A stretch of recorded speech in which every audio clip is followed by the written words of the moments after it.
Un extraño en la tumba de papá.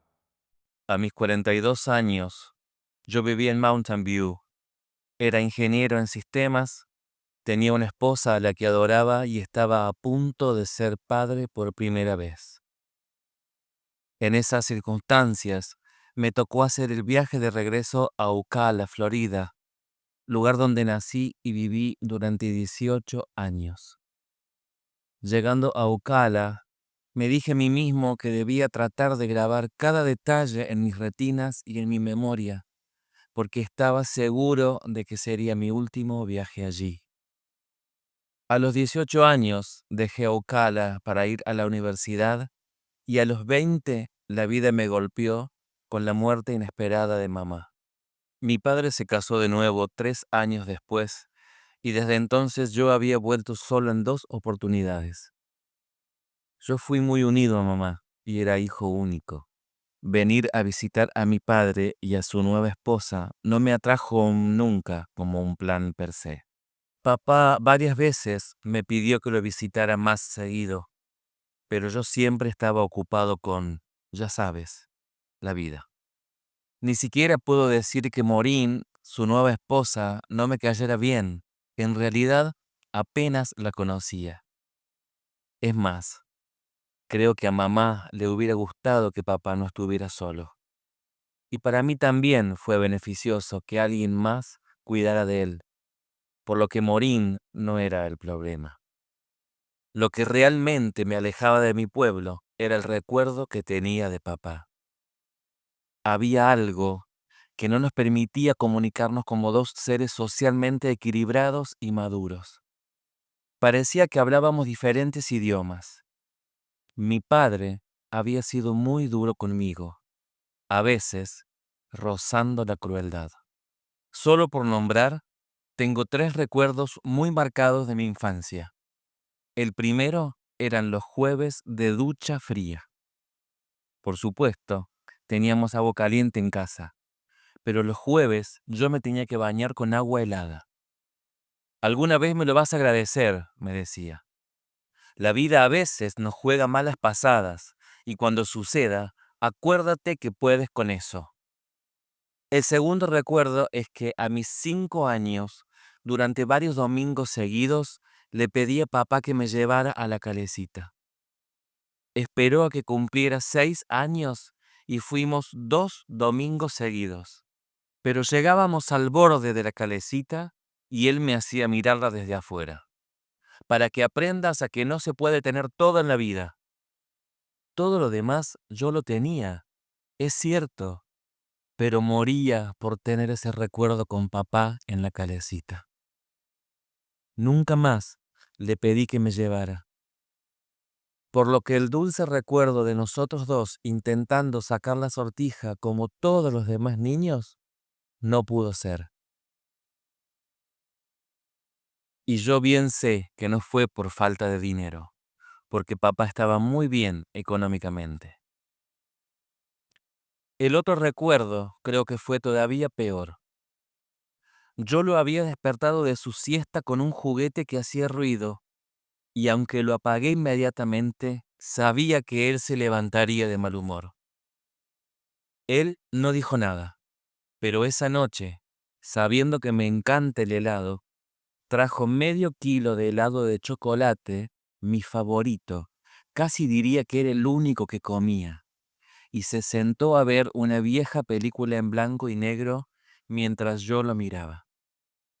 A veces te tocará a ti disfrutar, a veces le tocará a otros. Hoy me toca a mí que no pude disfrutar de una buena siesta. Lo que más me dolió es que a él le gustaba el helado de pistacho. Esa misma noche tomé la decisión de irme de Ocala lo antes posible. Cada decisión implica una pérdida, una renuncia. Con la mía, renuncié a compartir y a conocer más a mi padre.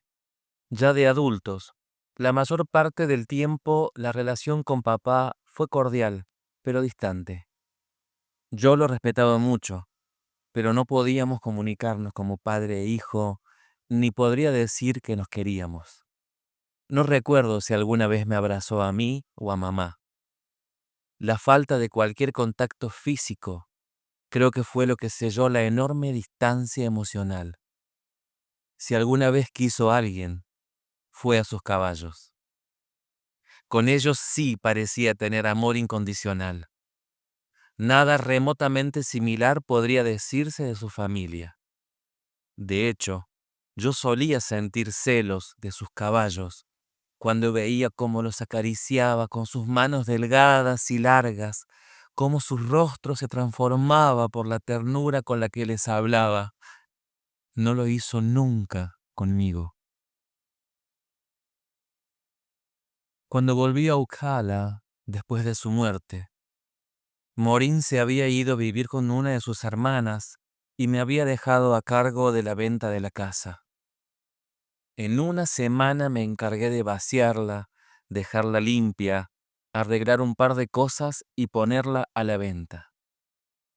Había fantaseado con la idea de encontrar en casa algún indicio de que me amó, pero lo único que encontré fue una foto mía con mi diploma de ingeniero.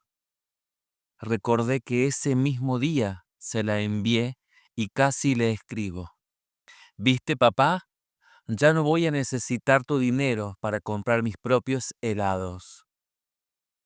Creo que esa fue, en realidad, una de mis mayores motivaciones cuando no me sentía con ganas de estudiar.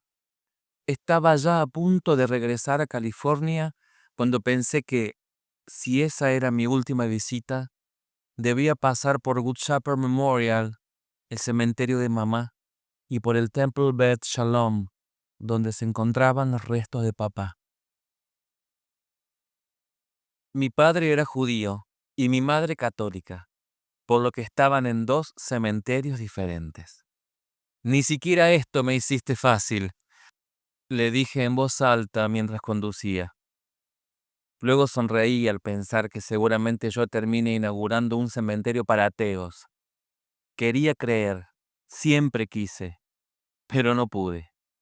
Elegí las mejores flores para la tumba de mamá y me quedé 10 minutos agradeciendo su vida y la mía.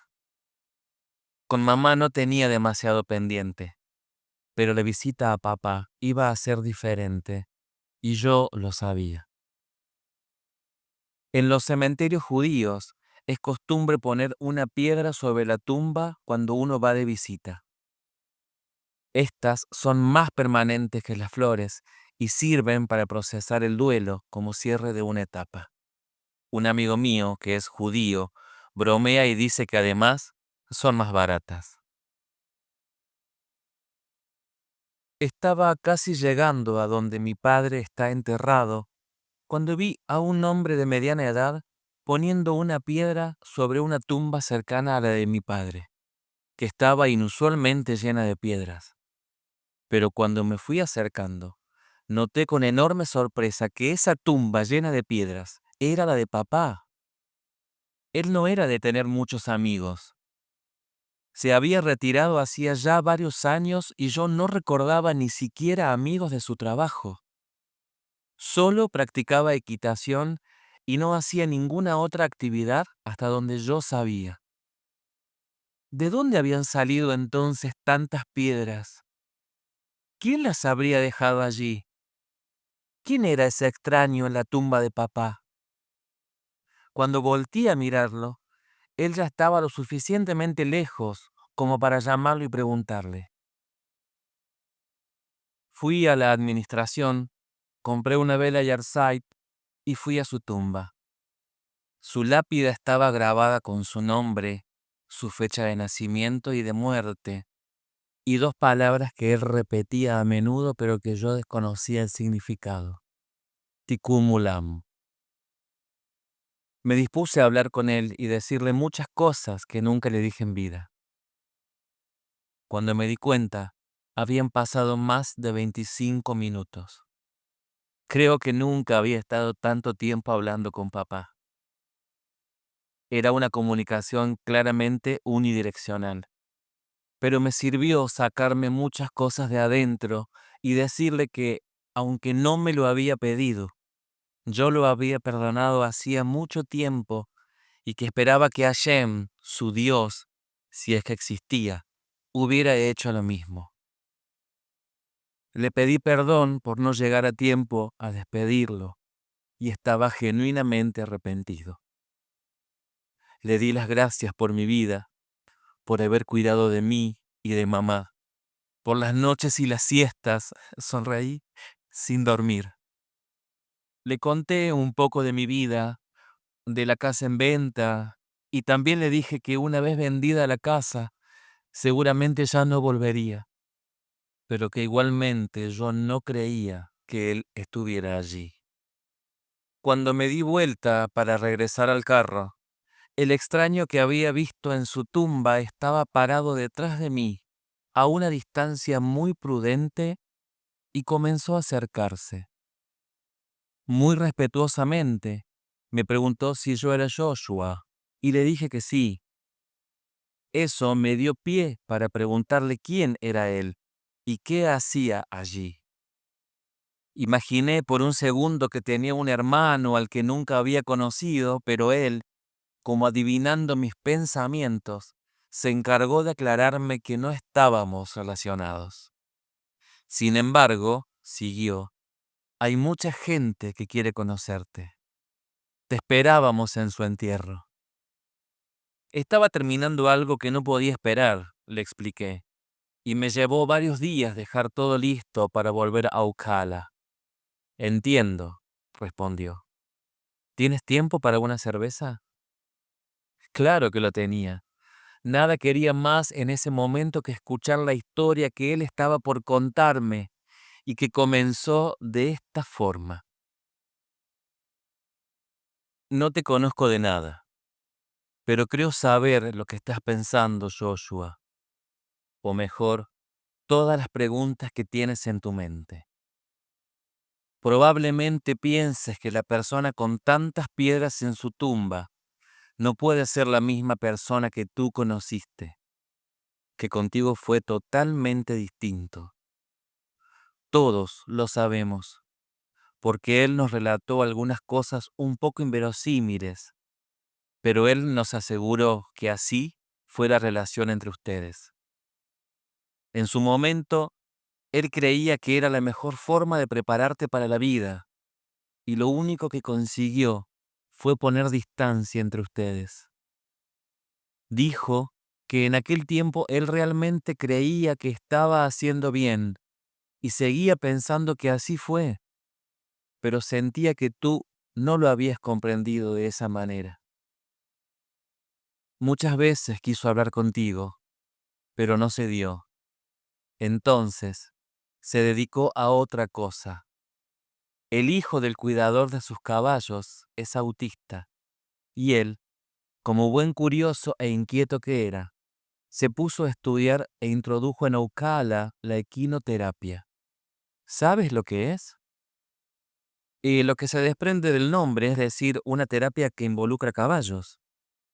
Exacto. Es un tratamiento que utiliza todos los movimientos del caballo para lograr respuestas deseadas en una persona en función de su discapacidad.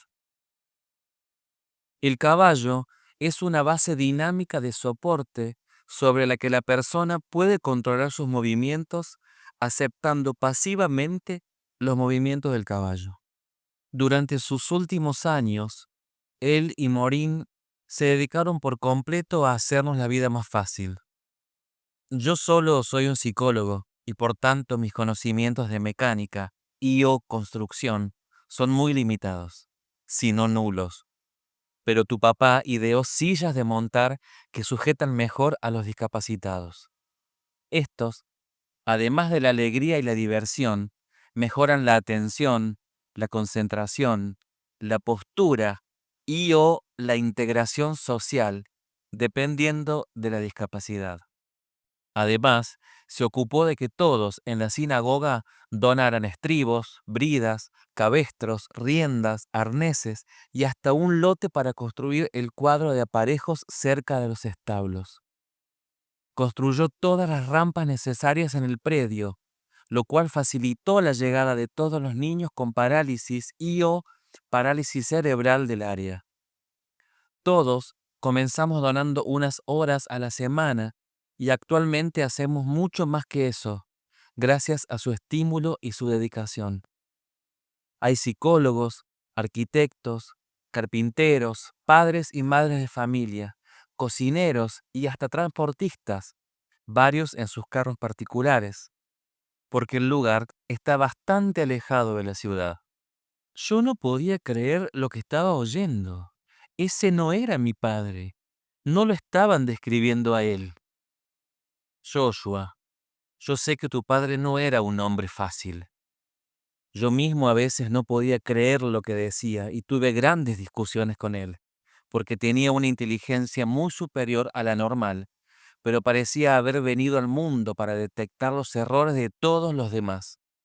Incluso cuando rezaba, peleaba con su Dios de igual a igual y le levantaba el puño, lo increpaba, hasta lo insultaba cuando las cosas no salían como él esperaba. Pero cuando hablaba con nosotros, con pocas palabras nos convencía a todos de que estamos aquí para lidiar con la injusticia, con la desigualdad y con la ignorancia, y que nuestro deber es reparar el mundo. O como él decía, Tikkun Olam. Nos enseñó que esa es la función del ser humano. Por eso, Joshua, solo quiero que si algo te llevas de esta visita a tu pueblo, sea la certeza de que nadie es 100% bueno, ni 100% malo. La misma Maureen debe estar tan dolida por su muerte como aliviada. La convivencia con él seguramente no fue un paseo en el parque. Pero lo que tu Padre ha hecho por todos nosotros es algo por lo que le estaremos por siempre agradecidos. Y por eso la suya es la tumba con más piedras en el cementerio. Le agradecí sus palabras y la cerveza, y me fui de allí con una sensación agridulce. Por una parte, estaba feliz por el giro que había dado la vida de mi padre, pero por otra, lamentaba no haber venido con más frecuencia a Ocala, a conocer su otra cara, la cara que recién acababa de descubrir.